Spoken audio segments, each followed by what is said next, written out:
대통령실은 어떤 반응 보였을까요? 불쾌감. 고발까지 한 건 굉장히 지나치다. 윤 대통령은 당의 분열을 바라지 않는다라는 대통령실 고위 관계자의 논평이 나왔습니다. 정익준 변호사님. 네네. 대통령실도 불쾌할 만한 사안이다라는 게 당 안쪽에서 많은 의견이 나오고 있습니다만 그 불쾌해서만 되겠나라는 당 안팎의 비판도 있거든요. 대통령실이 불쾌하고만 있을 일인가? 저는 대통령실이 왜 불쾌할 수는 있겠다는 생각은 드는데 불쾌해서는 안 되고 불쾌하다고 해도 불쾌하다는 말을 하면 안 됐다라고 생각이 듭니다. 왜냐하면 대통령실 행정관이 굉장히 부적절하고 제가 봤을 때는 정당법 위반죄로 처벌받을 가능성도 있는 그런 행위를 그다음에 더 이해가 안 되는 것은 왜 이제 가장 앞서가는 이제 여론조사에서 그것도 압도적으로 앞서가는 김기현 그 후보를 위해서 저런 행동을 갖다가 했을까? 그런 것들이 저 같은 사람들한테는 납득이 가지가 않는 거거든요. 그렇다라고 하면 오히려 대통령실은 원래 이제 아랫사람들이 잘못하면 윗사람이 다 책임지고 그냥 나중에 이제 뭐 다른 걸 하더라도 그 대외적으로 사과하고 뭐 미안하고 잘못했다고 하는 이야기는 그 제일 위에 있는 사람이 하는 거 아니겠습니까? 저희가 만약에 그 실수해가지고 뭐 우리 클라이언트한테 무슨 뭐 손해를 끼쳤거나 그러면 그러면 제가 밑에 있는 비서가 잘못했다, 밑에 있는 변호사가 잘못했다, 그거 가지고 뭐라고 하겠습니까? 다 제가 잘못한 거죠. 그러니까 저런 대통령실의 반응이 지금 그 투표율도 높아가고 해가지고 그 굉장히 좋은 분위기인데 그 대통령실의 그 반응은 조금 그 적절하지 않은 거 아닌가 저는 그런 생각이 들었습니다. 왜냐하면 이 대통령실 관계자라는 분들이 서로 다른 대통령실 관계자가 서로 다른 언론에 인터뷰를 했는데 누구 하나 그 행정관을 비난하거나 행정관을 탓하거나 왜 이런 일이 벌어졌는지에 대해서 규명하겠다라는 내용은 없고 국정 홍보다, 문제 안 된다, 선거법 위반 아니다, 불쾌하다 이런 얘기만 좀 하고 있거든요. 그 고발 자체는 과하죠. 그리고 아까도 제가 말씀드린 것처럼 지금 타겟을 강승규 시민사회 수석을 했잖아요. 그 이분이 어디 단톡방에 있었습니까?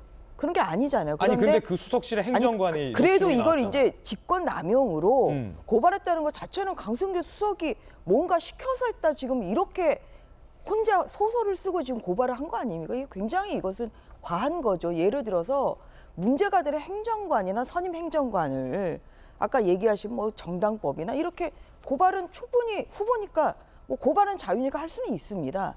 그런데 그게 아니라 목표를 시민사회 수석 이건 대통령실이 결국은 관여한 거다. 사실 이러한 냄새를 좀 풍기면서 고발했다는 것 자체가 지금 이렇게 흥행하는 경선 그리고 축제 장인 경선에 찬물을 끼얹는 거죠. 저는 그래서 대통령실이 저는 제가 당사자라도 굉장히 불쾌할 것 같습니다. 굉장히 불쾌할 것 같고 그리고 뭐냐면 이게 또 왜 공수처냐 이게 아까도 말씀하신 것처럼 번지수를 잘 찾아가려면 검찰에 고발을 해야 돼요. 정당법 위반 아니면 선거법 위반으로.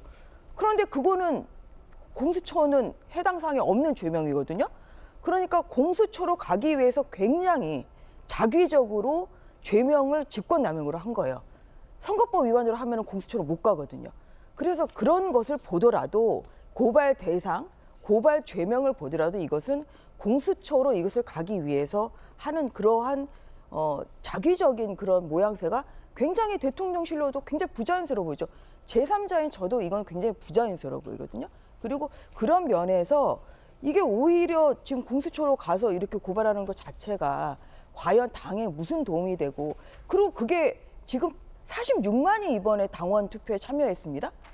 46만이 참여를 했는데 어떻게 이게 영향력을 미칠 수가 있겠습니까? 이것은 당원들이 자발적으로 참여한 이 축제장에 정말 찬물을 끼얹는 것이고 그러한 면에서도 저는 뭐 당원의 일원으로서 매우 유감이라는 말씀을 드립니다. 저는 뭐 안철수 후보가 뭐 정무적 판단이 아쉬웠다 이런 논평을 드리기도 했는데요. 저는 사실 여기에서 대통령실 정무적 판단도 굉장히 아쉽다라는 말씀을 드리고 싶습니다. 대통령실은 이렇게 지금 안철수 후보의 고발이 불편하다고 이야기를 하는데 대통령실은 도대체 뭘 잘했겠다고 이게 불쾌해하는 겁니까? 솔직히 얘기해가지고 이미 대통령실은 그 당무 개입을 굉장히 많이 하지 않았습니까? 좀 전에도 나경원 전 의원 이야기를 했는데 나경원 전 의원이 당 대표가 되겠다고 나왔을 때 대통령실은 발끈하면서 나경원 전 대표를 사실상 못 나오게 저는 종용했다고 보고 있고요. 안철수 후보까지도 사실 정무수석까지 안철수 후보는 가만히 있으면 아무 일도 일어나지 않을 것이다라는 식으로 안철수 후보를 비난했어요. 이게 자신의 여당의 대표가 될 수 있는 사람들까지 가만히 있으라고 이야기를 했고 실제로 다른 형태로도 안철수 후보를 굉장히 많이 공격을 했거든요.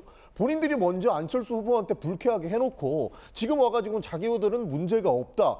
안철수 후보의 고발은 굉장히 불쾌하다고 하는 것은 본인들은 진짜로 무엇을 잘못했는지 모르는 후한무치한 태도를 보이고 있는 것이다. 제가 좀 전에도 말씀드렸다시피 안철수 후보는 불쾌할 만했거든요. 안철수 후보도 왜 저렇게 대통령실이 나를 못 잡아먹어서 안달이지라는 생각을 했을 거예요. 그런 측면에서 본인들의 잘못을 충분히 인지를 하고 이렇게 당무 개입하면 안 된다는 것을 대통령실이 먼저 알았어야 된다. 안철수 후보의 정무적 판단이 아쉽기는 하지만 대통령실도 잘한 것 하나도 없다. 저는 이런 말씀 드리고 싶습니다. 황교안 후보와 안철수 후보가 공동 기자회견을 했습니다. 김기현 후보에 대한 사퇴를 요구했습니다. 들어보시죠. 김기현 후보는 즉각 사퇴해서 대통령의 정치적 부담을 덜어드려야 합니다. 이번이 최후 통첩입니다. 만약 사퇴하지 않는다면 대통령실 행정관의 전당대회 개입에 대하여 모든 증거들을 가지고 함께 싸울 것입니다.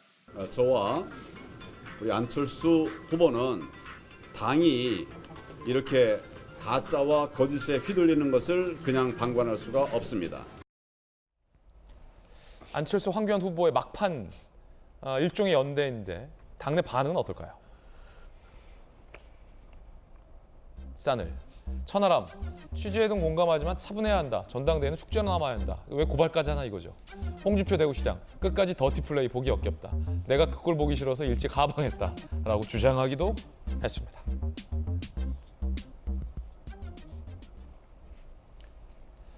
과연 오늘 전당대회 결과 어떻게 나올지, 과반의 후보가 나올지 이런 논란에도 불구하고 혹은 과반이 없이 결선을 갈지, 안철수 후보의 이 대통령실 수석 고발의 후폭풍은 어떻게 불어닥칠지 아직 전당대회가 이슈가 다 끝난 건 아닐 것 같습니다. 첫 번째 이야기 전해드렸고요.